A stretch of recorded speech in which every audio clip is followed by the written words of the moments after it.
오늘 교회 부흥의 비결이라는 제목으로 함께 말씀을 나누려고 합니다. 긴 코로나 때문에 2년 정도 지금 비대면 예배로 예배드리고 있고요. 또 각종 소그룹 모임도 잘 모이지 못하는 그런 상황이고요. 더구나 우리 교회가 지금 담임 목사님이 은퇴하셔서 후임 목사님이 아직 청빙되지 않은 상태에 있다 보니까 기도를 많이 하고 계실 줄 믿습니다. 너무나 교회의 부흥이 필요하고 또 간절히 소망하는 그런 시기입니다. 그래서 오늘 우리 교회의 부흥을 위해서 어떻게 해야 될지 하나님께 말씀 듣기를 원합니다. 그래서 오늘 초대교회의 부흥 이야기를 통해서 하나님께서 주시는 교회 부흥의 비결을 한번 살펴보려고 합니다. 첫 번째 비결은 사랑으로 연합하는 것입니다. 44절, 45절 말씀 한번 보겠습니다. 믿는 사람이 다 함께 있어 모든 물건을 서로 통용하고 또 재산과 소유를 팔아 각 사람의 필요를 따라 나눠주며, 이렇게 기록이 되어 있는데요. 먼저 한번 살펴볼 거는 여기 믿는 사람이 다 함께 있었다라는 것입니다. 여기 함께 있다라고 하는 건 이제 존재를 같이 하는 건데요. 여기에 많은 의미가 담겨 있습니다. 사랑으로 연합한 것이 비결이라고 그랬는데 그 사랑의 연합의 가장 기본이죠. 함께 있는 것. 네. 함께 있는 것이 얼마나 중요한지 예수님께서도요, 그 제자들을 택하셨을 때에 마가복음 3장 14절에 보면은 12를 택하신 후에 이제 할 일을 주셨는데 그 중에 첫 번째가 뭐냐면 자기와 함께 있게 한 것입니다. 그리고 나서 이제 전도를 하게 하셨죠. 그래서 예수님과 함께 있는 것, 예수님과 함께 하는 것, 그것이 가장 기본이고요. 우리 공동체의 가장 밑바탕이 되는 거죠. 여러분, 하나님께서도 우리와 함께 계십니다. 임마누엘의 하나님이라고 우리가 얘기하잖아요. 하나님이 함께 계신다. 함께하는 것, 사랑하는 사람, 또 사랑의 공동체의 가장 기본임을 다시 한번 확인할 수 있고요. 특별히 힘들고 어려울 때, 그때는 더더욱 함께 있는 게 중요하죠. 예수님이 십자가 지시기 전에 겟세마네 동산에 가서 기도하러 가시면서 그 성경을 보면 예수님이 이렇게 얘기하세요. 내가 마음이 심히 고민하여 죽게 되었다.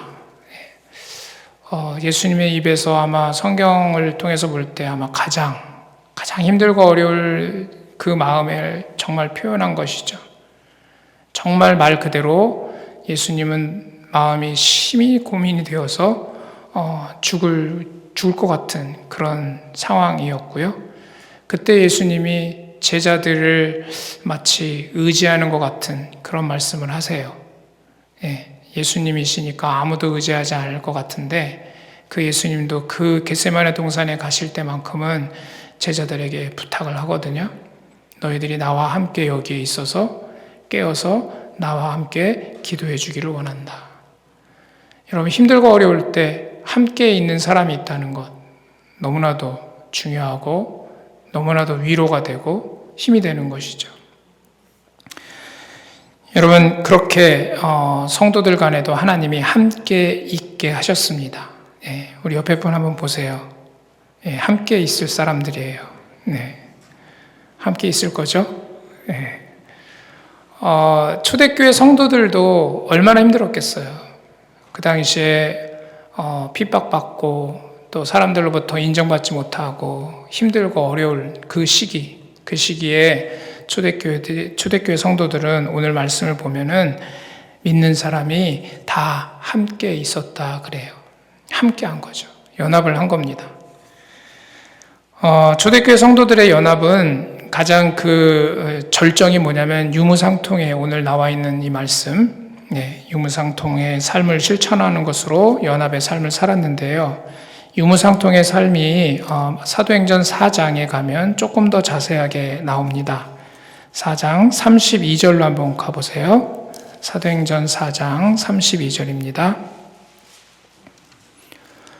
믿는 무리가 한 마음과 한 뜻이 되어 모든 물건을 서로 통용하고 자기 재물을 조금이라도 자기 것이라 하는 이가 하나도 없더라 그랬고요.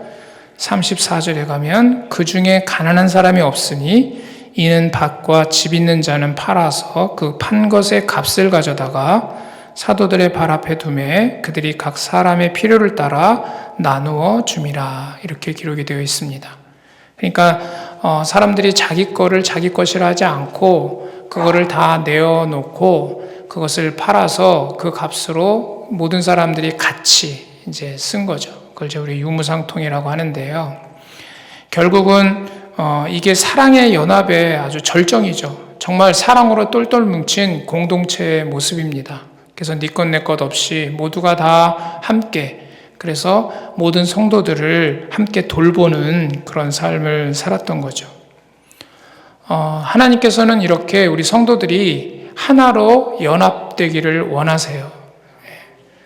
그래서 교회라는 공동체를 주신 거고요. 교회는 아마 가장 중요한 것 중에 하나가 뭐냐면 연합입니다. 하나 되는 거죠. 정말 하나가 돼야 됩니다. 이 유무상통할 만큼 정말 단단한 하나됨이 있어야 되는데요. 그렇게 하나 되기를 하나님이 원하시는 이유가 있습니다. 그거는 뭐냐면 하나가 되어서 그 한 몸됨으로 하나님께서 우리에게 맡겨주신 사명을 감당하라는 것이죠. 우리가 몸이 어떤 일을 하고자 할 때 그 일을 정말 잘 수행하기 위해서는 몸이 딱 하나가 돼야 돼요. 예를 들어서 우리가 달리기를 한다라고 했을 때 달리기를 위해서 온몸이 하나가 되어서 달려갈 때 가장 잘 달릴 수 있을 거예요. 만약에 달리면서 눈은 딴 데를 보거나 또는 손은 지멋대로 따르게 움직이거나 이러면 잘 달릴 수 없죠. 달릴 때는 온몸이 다 달리는 일에 정말 일심 협력하여 함께 연합을 하게 되어 있습니다. 교회는 더더욱 그렇습니다. 왜냐하면 사탄의 그 공격 속에서 하나님께서 맡겨주신 사명을 이 땅에서 이루어내기 위해서는 정말 힘을 합치지 않으면 안 되는 거죠. 그래서 함께 연합을 하라고 하나님께서 명령하시는 줄로 믿습니다. 그래서 빌립보서 1장 27절에 보면 일심 협력하라고 그랬어요. 한 마음 한 뜻으로 복음을 위해서. 무엇을 위해서 일심 협력해야 되냐면 복음을 위해서입니다. 우리가 이 지상에서 받은 사명, 복음이죠. 복음 전도입니다. 그 복음을 전파하여 하나님의 백성을 구원해내고 하나님의 나라를 세우고 확장하는 일, 그 일을 위해서 우리는 일심 협력해야 되는 겁니다. 모든 것들을 다 제쳐두고라도 그 일을 위해서 정말 한마음 한뜻이 되어가지고 달려가야 되는 거죠. 그렇게 연합을 해야 하는데 연합은 강력한 힘을 발휘하게 되어 있습니다. 우리가 속담에 한 사람이라도 두 사람이 더 낫고 두 사람보다 세 사람이 더 낫거든요. 백지장도 맞들면 나아요. 그래서 함께 연합을 해야 하는데 전도서 4장 12절에도 그 말씀이 나오죠. 한 사람이면 패할 것이고 두 사람이면은 좀 해볼만 하죠. 맞설 수 있어요. 그렇지만 세 겹줄은 쉽게 끊어지지 않는다. 그러니까 정말 연합된 힘을 가지고 있어야 이길 수 있습니다. 혼자서는 져요. 그런데 둘이면 좀 해볼만 해요. 그리고 셋이면 이길 수 있는 거예요. 그래서 교회는 정말 그 3명 이상의, 두세 명 이상의 그 연합으로 똘똘 뭉쳐지도록 하나님께서 우리 교회를 주신 겁니다. 그런데 이 연합을 공고히 하기 위한 그 본드와 같은 역할을 하는 게 뭐냐? 그게 바로 사랑입니다. 골로새 3장 14절에 보면은 이 모든 것 위에 사랑을 더하라 그랬어요. 그러면서 사랑에 대해서 뭐라고 말씀하시냐면은 이는 온전하게 매는 띠다. 거기 온전하게 매는 띠, 이게 한국말로는 이렇게 분리되어 있잖아요. 근데 이게 헬라어로는 한 단어입니다. 매는 띠, 이게 한 단어예요. 그 매는 띠가 한 단어인데 그 한 단어인 그 헬라어의 의미 속에 뭐가 들어있냐면 연합시키는 원리라는 뜻이 들어있어요. 그러니까 사랑은 공동체를 연합시키는 원리가 된다, 원동력이 된다, 이렇게 가르쳐 주시는 거죠. 그래서 사랑이 있어야 돼요. 그래야 공고한 연합이 이루어질 수 있습니다. 바로 그 사랑의 모델이 뭐냐면 유무상통의 그 사랑이죠. 그 유무상통은 아까 말씀드린 대로 내 것을 내어주고 그래서 그것을 다 같이 쓸 수 있는 그런 사랑이거든요. 말 그대로 내 걸 내줄 수 있는 사랑이에요. 누굴 위해서? 남을 위해서요. 오늘날 이 유무상통의 삶을 살 수 있냐? 아마 못 살 거예요. 여러분, 우리 교회가 예를 들어서 다 지금부터 아파트 팔고, 집 팔고, 차 팔고 다 팔아서 교회에다가 다 내고, 그리고 그 돈으로 모두 함께 같이 산다. 이러면 아마 그러자고 할 사람 아마 한 사람도 없을 거예요. 예. 그런데 우리가 그렇게 살자고 말씀드리는 게 아니고, 그 유무상통의 삶을 살았던 초대교회 성도들의 그 밑바탕에 흐르고 있었던 그 형제자매들 간에 사랑이 있어요. 그 사랑은 오늘날 반드시 본받아야 돼요. 그 유무상통에 담겨진 사랑이 뭐냐면은 나보다 남을 먼저 생각하는 거예요. 그리고 남을 위해서 내 것을 내어주기까지 하는 거예요. 그 사랑은 반드시 있어야 합니다. 우리가 고린도전서 12장에 가보면은요, 그 고린도서 12장의 25절에 보면 이렇게 말씀하세요. 몸 가운데서 분쟁이 없고 오직 여러 지체가 서로 같이 돌보게 하셨느니라. 그러면서 그 앞에 이제 어떤 얘기들이 나오냐면 몸에 덜 귀히 여기는 그것들을 더욱 귀한 것들로 입혀주고 아름답지 못한 지체는 더욱 아름다운 것을 얻느니라. 그러니까 우리가 얘기하면 이제 우리 몸이 있을 때 우리 몸 중에 조금 이제 부족한 부분이 있잖아요. 예를 들어서 그냥 쉽게 예를 들면 내가 눈이 조금 못생긴 것 같다. 그럼 여러분 화장할 때 눈에다가 좀 더 화장을 더 해줄 거예요. 맞죠? 그래서 연약한 지체들에게 더 뭔가를 주어서 그 연약함에 그 보충을 해주는 거죠.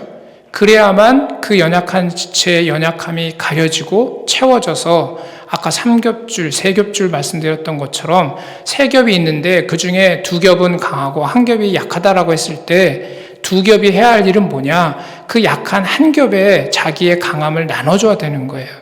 그래서 그 연약한 1겹이 강해질 때에 드디어 완벽한 3겹줄의 역할을 할 수 있게 되는 거죠. 그래서 우리가 꼭 해야 할 일은 뭐냐면 돌보는 거예요. 특히 누구를? 부족한 지체를. 나보다 부족한 지체를 향하여 내 것을 나누어 줄 수 있는 그런 사랑이 있어야 된다는 얘기입니다.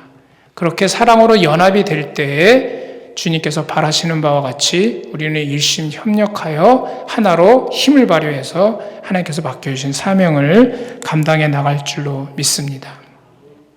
다시 말씀드리면 사랑의 공동체가 되라는 거예요. 여러분, 우리 몸이 그렇잖아요. 우리는 그리스도의 몸입니다. 몸이기 때문에 각 지체들로 이루어졌다라고 생각을 하면 돼요. 그런데 우리 몸을 한번 보세요. 우리 몸을 보시면 우리 몸의 각 지체들은 자기를 위해 살지 않아요. 남을 위해 살아요. 여러분, 우리의 심장은 자기를 위해 뛰지 않습니다. 심장이 심장을 위해서 뛴다? 그러면 큰일 나요.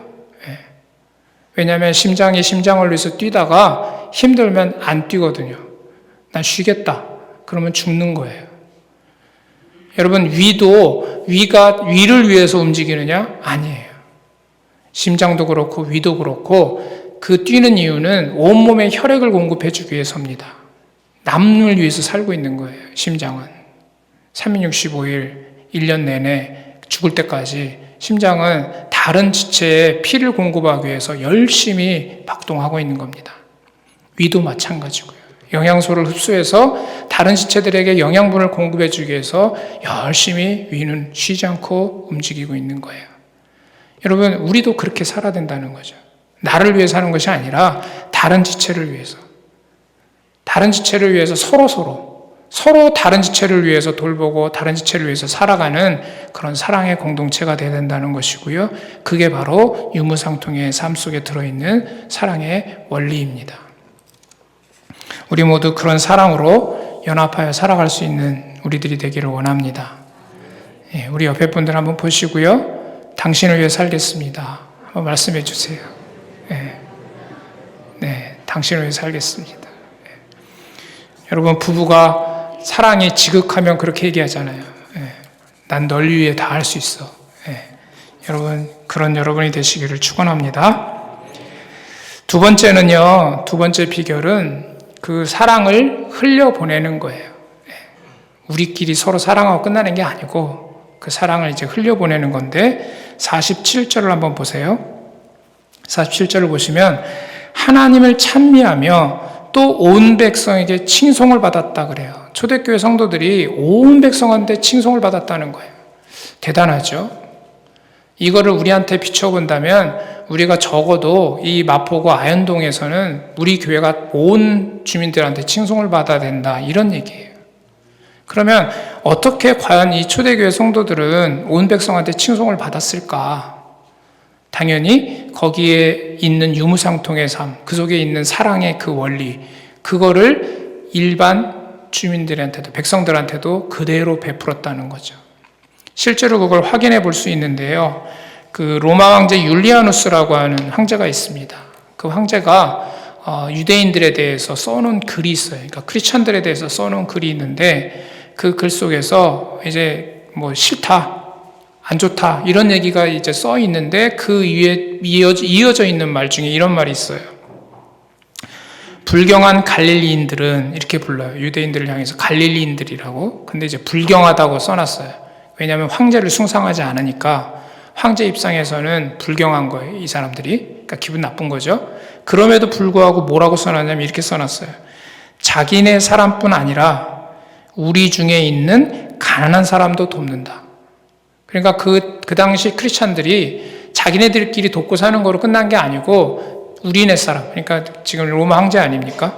그러니까 로마 황제 입장에서 볼 때 자기네들만 사랑하고 사는 게 아니라 로마 황제 쪽 사람들까지도 가난한 사람이 있으면 도와주고 있다는 걸 황제 입으로 시인한 거예요. 그러니까 그 정도로 초대교회 성도들이 사랑을 베풀면서 사랑을 흘려보내면서 살았다는 거죠. 여러분, 그 당시 초대교회 성도들이 잘 살았을까요? 부자였을까요? 여유가 있었을까요? 그래서 로마 그 가난한 사람들을 도왔을까요? 그게 아니죠. 오히려 가난했을 겁니다. 힘들었을 겁니다. 그럼에도 불구하고 그들은 하나님의 사랑을 실천하고 살았다는 것을 우리는 기억할 필요가 있습니다. 두 번째 역사적인 기록이 있는데요. 주 250년에 로마에 전염병이 들었어요. 그래서 한 5분의 1 정도의 인구가 죽는 그런 아주 큰 전염병이 들었습니다. 그래서 로마 사람들조차 그 사람들을 내버려뒀어요. 왜냐하면 전염될까봐.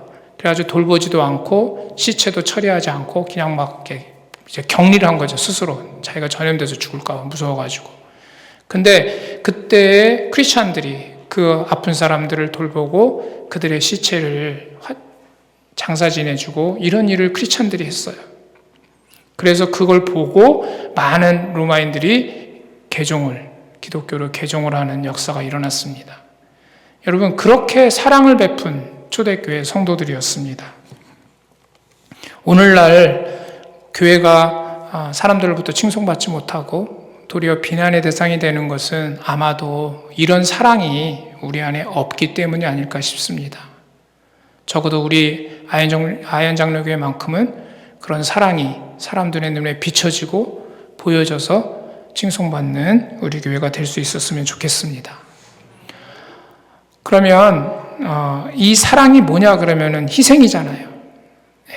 희생은 뭐냐면 십자가의 사랑이에요. 성도들은 십자가의 사랑을 한 거예요. 왜냐하면 당연한 얘기지만 그 십자가의 사랑을 받았기 때문이죠. 그러니까 그 사랑을 베푼 거예요. 베풀 수 있었던 거예요. 여러분, 예수님도 십자가를 지신 분이잖아요. 그렇게 제자들을 사랑했잖아요. 그래서 예수님이 그렇게 말씀하셨어요. 내가 너희들을 사랑했다. 그러니까 너희들도 이 사랑으로 서로 사랑해라.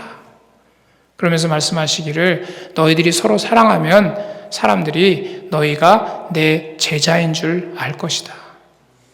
여러분, 오늘날 우리가 받은 그 사랑, 하나님께서 우리에게 베푸신 사랑, 그 사랑을 베품으로 사람들에게 우리가 크리스찬임을 증거할 수 있는 그 우리가 됐으면 좋겠습니다.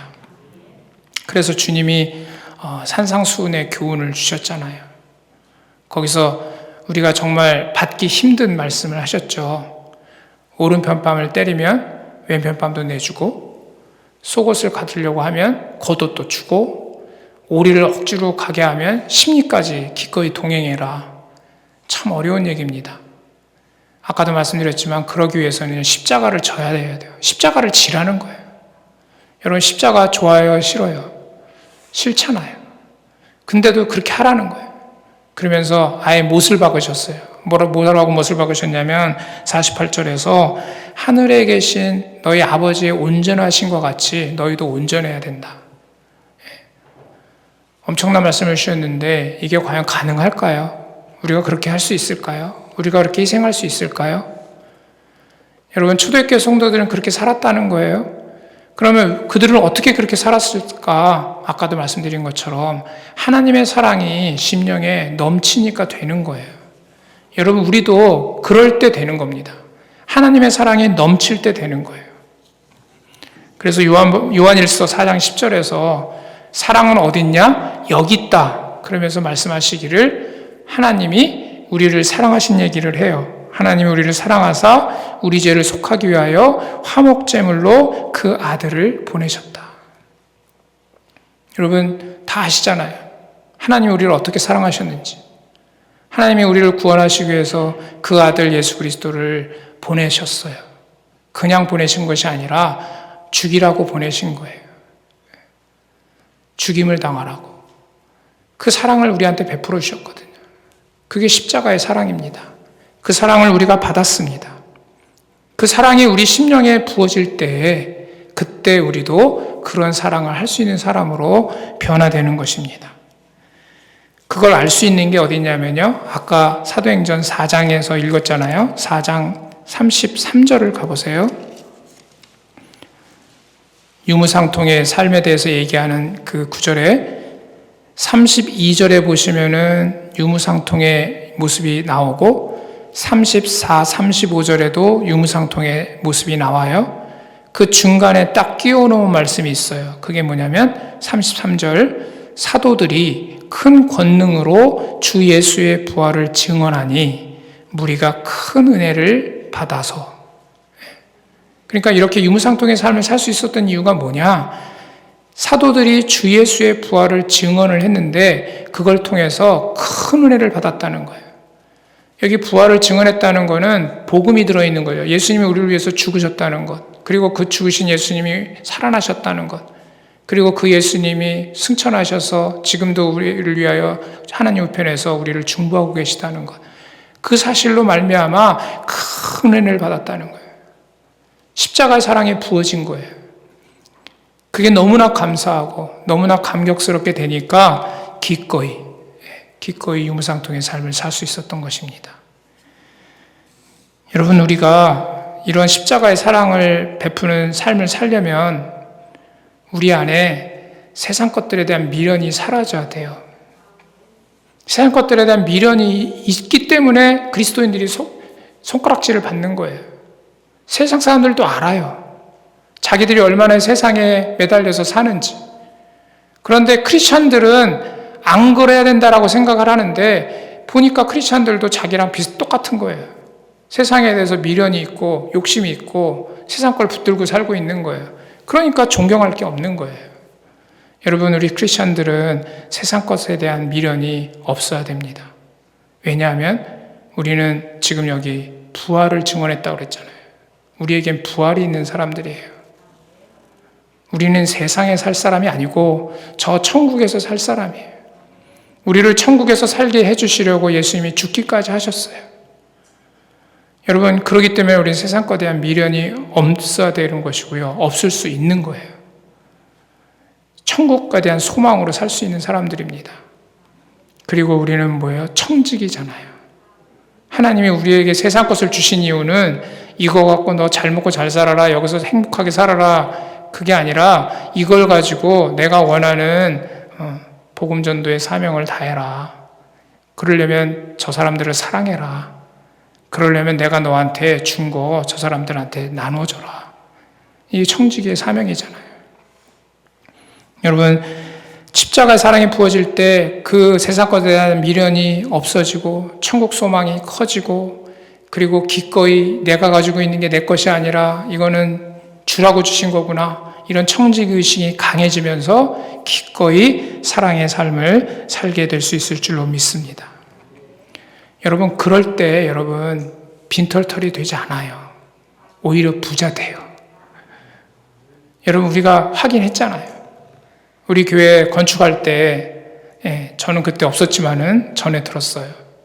그때 정말 어렵고 힘든 상황이었지만 베트남 교회 건축하기로 결단한 것을 그대로 밀고 나가서 사랑을 공급했을 때 오히려 여러분 빚 없이 건축하고 남는 복을 받았잖아요. 확인했잖아요. 여러분, 사랑을 흘려보내면 하나님이 채워주십니다. 청지기는 그런 거예요. 청지기는 하나님의 것을 쓰는 거라서 하나님이 채워주세요. 그러니까 여러분, 우리 교회 더 많이 흘려보낼 수 있기를 원합니다. 제가 올 때마다 베트남 그 건축한 교회에 쭉 붙어 있는 걸 보는데 코로나 때문에 안타깝게도 최근에 조금 이제 주춤거리고 있지만 늘어나는 모습이 있을 때 이게 당연한 거란 생각이 들어요.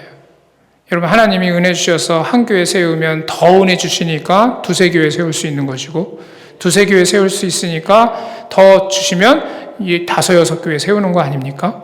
그러니까 이게 이제 기하고 수적으로 늘어나는 게 정상이죠. 여러분, 베트남 교회 세우는 거 그냥 하나의 예일 뿐이고요. 이 마포구에도 또 서울에도 전 세계에도 하나님이 주시면 우리가 얼마든지 사랑을 공급할 수 있습니다. 네, 우리 옆에 분 한번 보시면서 축복해 주세요. 사랑의 공급자가 되십시오. 아멘. 네, 여러분, 사랑을 공급할 수 있는 힘과 능력을 주님이 주실 줄 믿습니다. 네, 그런데 이 십자가의 사랑이 부어지려면은 어디로 가야 되냐 이 말이죠. 언제 이 십자가의 사랑이 부어지냐 이 말이에요. 네, 그것은 예배의 자리입니다. 예배의 자리에서 복음이 선포될 때에 십자가의 그 사랑이 부어지고요. 이런 사랑이 공급될 수 있는 힘이 생겨요. 그래서 세 번째 비결이 들어있는데 오늘 본문에 보면요. 46절, 47절에 날마다 마음을 같이하여 성전에 모이기를 힘쓰고 집에서 떡을 떼며 기쁨과 순전한 마음으로 음식을 먹고 하나님을 찬미했다. 함께 모이기를 힘썼고 예배했다는 거예요. 그게 사랑의 공동체가 될 수 있었던 힘이고 사랑을 흘려보낼 수 있었던 힘입니다. 초대교회 성도들에게 뭐가 있었어요? 아무것도 없었어요, 여러분. 그 당시 상황을 생각해 보세요. 지금 우리보다 훨씬 더 열악한 상황 속에 살았던 성도들이에요. 그들에게 무엇이 있었겠어요? 그런데 그들에게 있었던 강력한 힘이 있었어요. 그건 뭐냐면 하나님의 은혜, 하나님의 사랑이에요. 근데 그 하나님의 은혜와 사랑을 언제 공급받았냐? 날마다 모여서 예배드리니까 그 힘을 공급받고 그렇게 살 수 있었던 거예요. 여러분, 날마다 성전에서 집에서 모이기를 힘썼다 그랬어요. 여기서 우리가 생각해 볼 몇 가지가 있어요. 첫 번째, 모이기를 힘썼다 그랬는데 이 모이기를 힘썼다라는 이 표현이 미완료형으로 돼 있어요. 미완료형 시제는 뭐냐면은 말 그대로 완료가 되지 않았다는 뜻이에요. 완료가 되지 않았다는 뜻은 뭐냐면 계속하고 있다는 뜻이에요. 안 끝났다는 거예요. 그러니까 모이는 거를 계속하고 있는 거예요. 여러분, 우리는 계속 모여야 됩니다. 더구나 이 코로나 상황 속에서 더 힘써야 됩니다. 바로 그게 두 번째예요. 뭐냐면 집에서 성전에서 모일 뿐만 아니라 집에서도 모였어요. 물론 그 당시 초대교회는 집이 교회 역할을 했기 때문에 그런 거지만 이것에서 성전에서만 모이지 않고 집에서도 모였다는 것은 어떻게 해서든지 모이기를 힘썼기 때문에 허락되는 모든 장소에서 모이려고 애를 쓴 거예요. 여러분, 오늘 코로나입니다. 비대면 예배가 이루어지고 있습니다. 온라인에서도 모여야 되겠지만 그 외에 모일 수 있는 방법을 다 동원해서 모이기를 힘써야 되는 거예요. 이런 힘쓴다는 거는 모든 방법을 찾는 거예요. 모든 방법, 모든 장소를 찾아서 어떻게 해서든지 모이기를 힘써야 되는 거예요. 그런데 코로나 상황이 되다 보니까 안 모이는 게 습관화돼요. 여러분, 무서운 거예요. 히브리서 10장 25절에 보면은 하나님이 분명히 뭐라고 말씀하셨냐면은 모이기를 패하는 어떤 사람들의 습관과 같이 하지 말라 그랬어요. 여러분, 우리도 모르는 사이에 모이기를 힘쓰지 않는 그런 습관이 우리 안에 습관이 되고 있잖아요. 그래서 비대면 예배, 그러면 코로나 비대면 예배니까 뭐 대면 예배 안 하는 거다라는 생각이 머릿속에 확 박혀가지고 안 돼요. 거꾸로 생각을 하셔야 되는 거예요. 힘든 상황이다? 그러면 할 수 있는 상황이 뭔지를 생각해야 되는 거죠. 못한다고 끝나는 게 아니라 못하는 상황이 생겼으면 그 상황 속에서 할 수 있는 게 뭔지를 찾아서 어떻게 해서든지 모이기를 힘써야 되는 거예요. 중요한 거예요. 여러분 모여야 되는 거예요. 모여서 거기서 예배를 드리고 하나님께 영광을 돌릴 때에 그 안에 하나님의 사랑이 부어지는 거예요. 근데 거기서 모여서 뭘 했냐면 떡을 뗐어요. 이 떡을 뗀다는 것은 성찬 예식을 말합니다. 성찬 예식이라는 것은 눈에 보이는 그리고 몸으로 직접 체험하는 복음 설교예요. 여러분 다 아시는 바와 같이 떡은 예수님의 몸을 상징하는 것이고 포도주는 예수님의 피를 상징하는 겁니다. 그 떡을 떼고 포도주를 마시면서 성찬 예식을 행할 때에 예수님이 나를 위해 십자가 앞에 죽으시고 그 죽으심으로 말미암아 그 희생으로 말미암아 그 예수님의 피로 내 죄가 사해지고 그래서 내가 구원받고 하나님의 자녀가 되었음을 다시 한번 고백하고 체험하고 기념하고 마음속에 새기는 거예요. 그게 성찬 예식이에요. 여러분 그 성찬 예식을 할 때마다 제가 생각하는 게 있어요. 떡을 이렇게 보면서 생각이 들어요. 떡이 됐든 빵이 됐든 쌀인지 밀인지 똑같지만 그 길러지는 과정 속에서 농부는 그 병충해를 막고 이 쌀을 수확하기 위해서 애를 씁니다. 긴 시간. 여러분 농사 대충 아시잖아요. 심어놓고 끝나는 게 아니에요. 그걸 심고 병충해를 막아서 수확하기 위해서는 끊임없이 긴 시간 동안 싸워야 돼요. 지켜야 돼요. 포도도 마찬가지고요. 그 긴 시간 동안 지켜서 그것을 수확하는 거예요. 여러분 여기서 우리가 생각할 게 뭐냐면요. 하나님께서 예수님을 우리에게 보내주시기 위하여 긴 시간 동안 지키시고 싸우셨습니다. 여러분 그 긴 시간 동안 하나님이 얼마나 힘들게 그 예수님을 출생시키시기 위하여 지키시고 싸우셨는지를 아셔야 돼요. 그 과정을 거쳤기 때문에 떡이 내 손에 있는 것처럼 포도주가 내 손에 있는 것처럼 그 긴 시간 동안 하나님의 수고와 노력이 담겨져 있는 그분이 바로 예수님이세요. 그냥 오신 게 아니에요. 더구나 우리가 떡을 보면서 하나 더 생각해야 돼요. 그 밀이, 그 쌀이 떡이 되기 위해서는요, 으깨어져서 가루가 돼야 돼요. 그냥 생쌀로 떡이 될 수 없어요. 그 쌀이 으깨어져서 가루가 되어가지고 떡이 되는 것처럼 또 포도주가 되려면요, 포도가 으깨어져서 즙으로 짜내어져야 돼요. 쌀의 입장에서 포도의 입장에서 본다면 엄청난 고난을 겪는 거예요. 자기를 완전히 으깨고 짓이기는 그 고난의 과정을 거쳐서 비로소 떡이 되고 포도주가 되는 거예요. 여러분 예수님도 그러셨어요. 예수님도 본인이 으깨어지고 깨지는 짓이겨지는 그 십자가의 고난을 통해서 우리에게 생명을 주신 겁니다. 그 떡을 우리가 먹고 그 잔을 마실 때 그래서 우리가 생명을 얻는 것처럼 그 예수님의 희생을 통해서 우리가 그렇게 생명을 얻은 것이죠. 성찬 예식을 할 때 그것을 생각하고 기념하는 겁니다. 그것을 날마다 했다는 거예요. 그 얘기는 뭐냐? 그 복음을 날마다 기억하고 새기고 그 한 은혜를 마음속에 채웠다는 거예요. 여러분 오늘 성가대 찬양이 그 얘기죠. 쓸데없는 자. 이 쓸데없는 자를 사랑해 주신 그 하나님. 무엇 때문에 날 사랑하는지 모르겠다. 우리는 그렇게 하찮은 사람이고요. 부족한 사람이고요. 자격 없는 사람입니다. 그럼에도 불구하고 주님은 사랑하셨어요. 그래서 구원받았어요. 그래서 하나님의 자녀가 되었어요. 여러분 그것을 생각한다면 사랑하지 못할 게 뭐가 있어요? 그것을 생각하지 못하니까 사랑이 안 되는 거예요. 여러분 성찬 예식은 바로 그것을 기념하는 과정이고, 그래서 그 은혜가 차고 넘쳤기 때문에 초대교회 성도들이 사랑의 사람이 될 수 있었던 겁니다. 그들은 그 성찬 예식을 통해서 구원의 은혜를 새기면서 마음에 감격이 생겼어요. 기쁨이 샘솟아났어요. 그래서 기뻤다고 성경에 써 있어요.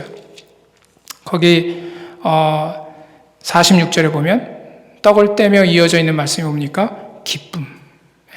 기쁨이 샘솟았다는 거죠. 구원의 감격으로. 그리고 순전한 마음으로 음식을 먹었어요. 이 순전한 마음은 뭐냐면은 발에 걸리는 돌이 없다는 뜻이에요. 다시 얘기해서 마음이 너그러워지는 거예요. 자비로워지는 거예요. 긍휼이 풍성한 자가 되는 거예요. 왜냐하면 하나님의 사랑을 받으니까. 여러분, 하나님의 사랑이 풍성해지면은요, 마음이 너그러워집니다. 문제가 아무것도 안 돼요. 여러분, 뭐가 좀 마음에 걸리고 자꾸 불평이 나고 뭔가 자꾸 꼬투리가 잡히면은요, 그거 꼬투리 잡힐 짓을 한 사람을 뭐라고 하지 마시고, 내가 사랑이 없어졌구나 생각하시면 돼요. 사랑이 많아지면은요, 아무것도 문제되지 않아요. 이게 순전한 마음이에요. 성도들은 그런 순전한 마음으로 같이 애찬을 나누는 공동체가 됐다는 거예요. 그리고 하나님을 찬미했어요. 찬양이 솟아나는 거예요. 여러분, 우리가 그런 공동체가 되기를 원합니다.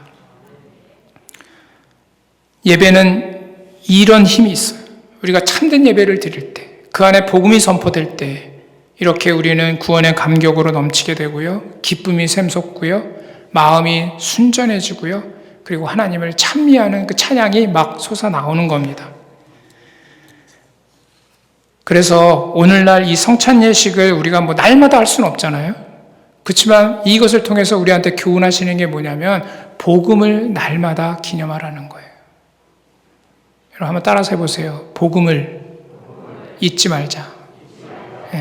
여러분 복음 잊지 말아야 돼요. 왜냐하면 그 복음이 힘이기 때문에 그래요. 날마다 그 복음을 생각하고 십자가의 사랑을 생각하고 예수님이 나를 위해서 죽으신 사실을 다시 한번 기억하고 그걸 기념하면서 내가 어떤 사랑을 받았는지를 다시 한번 확인하는 거예요. 그래서 그 구원의 감격이 내 안에 솟구쳐 올라올 때 그때 성령이 부어지는 거예요. 여러분 고넬료도 복음을 듣는 순간 성령이 임했어요. 베드로도 그렇게 설교했어요. 회개해라. 그리고 예수님의 그 은혜로 죄사함을 받아라. 예수 그리스도 이름으로 세례를 받고 죄사함을 받아라. 그러면 성령의 선물을 받을 것이다. 여러분 성령 충만하기 위해서는요. 복음을 잊지 말아야 됩니다. 복음으로 말미암아 그 주님의 사랑이 내 안에 감격적으로 채워질 때에 성령 충만해집니다. 그래서 우리 예배 시간에 저는 복음이 선포되는 그런 예배, 그래서 그 복음으로 말미암아 예수님의 은혜가 다시금 되새겨지는 예배, 그래서 구원의 감격이 솟구치는 예배, 그런 예배가 되기를 축원합니다. 더구나 이 복음 속에는요 뭐가 또 들어있냐면요, 아까 우리 220장 찬양했잖아요. 서로 한 피를 나눈 형제자매라는 걸 확인하는 거예요. 여러분 복음을 기억할 때 예수님이 우리를 위해서 십자가를 박혀 죽으심으로 말미암아 그 피로, 그 한 피로 같이 구원받은 형제자매라는 사실을 다시 기억하는 거죠.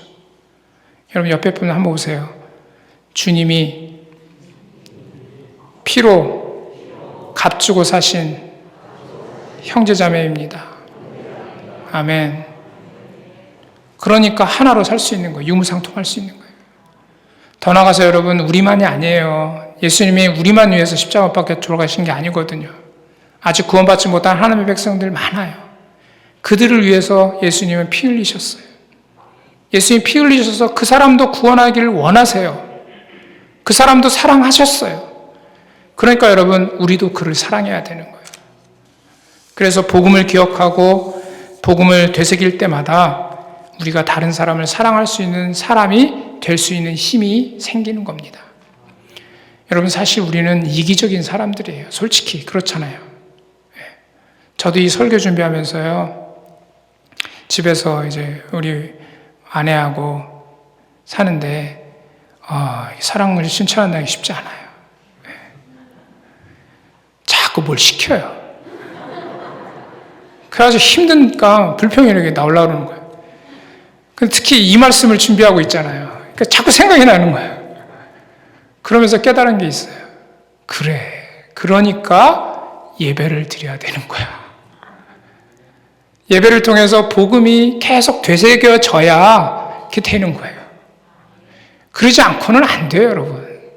천하 누구도 마찬가지예요. 하나님의 사랑을 기억하지 않고 사랑을 베풀 수 있다? 안 되는 얘기예요.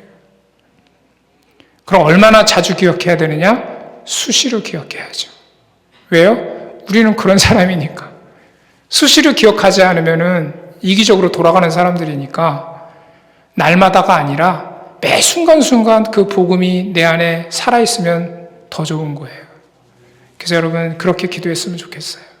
정말 그 구원의 감격이, 그 복음이 정말 계속 내가 기억되고 기념하고, 그래서 내 안에 하나님의 사랑이 차고 넘치게 하여 주옵소서.